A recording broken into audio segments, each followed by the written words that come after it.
Täna oleme oma meeskonnaga tulnud Aqva konverentsikeskusesse selleks, et teada saada, kuidas elada terve elu tervena.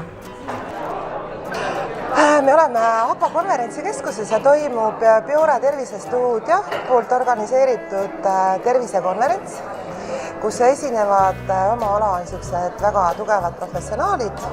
Teemaks on meil terve elu tervena, kuidas toituda nii, et me oleksime terved ja jääksime terveks. Ja pühendatud on see Eesti Vabariigi 100. sünnipäevale ja Biora 10. aastapäevale. Konverentsile tuli rohkesti osalisi, keda köitis, kuidas elada terve elu tervena. Sellel teemal pidasid loengud erinevad toitumis- ja tervisealased spetsialistid. Minu nimi on Riina Raudsik, ma olen olnud 41 aastat arst. Olen olnud anestesioloog, reanimatoloog, kardioloog ja hästi pikalt perearst.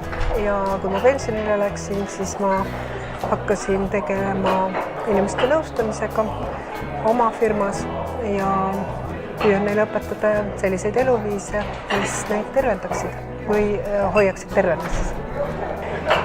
Tänase üritusega olen seotud nii, et mind kutsuti rääkima kehast ja haigusest ja tervisevahekorrast kui keha tasakaalust. Ja ma püüdsin rääkida ka meditsiinis muutusi, et me liigume energeetilise, informaatilise meditsiini suunas, mis tõttu niisugune allopaatiline meditsiin ehk tasapisi hakkab varju jääma sellele, kuhu liigub teadus ka meditsiinis.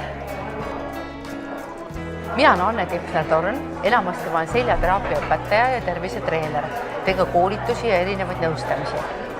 Mina teen tänasel üritusel väikseid selliseid füüsilisi vahepalasid, kus ma teen harjutusi ja muudan osalejad uuesti reipamaks. Kõigile meeldib teha väikseid pearinge ja õlaringe ja siis võib-olla natukene midagi isegi teada saada oma kehast, kus asuvad mõned akupunktuuripunktid või mida masseerida või üldse, kuidas ennast paremini tunda.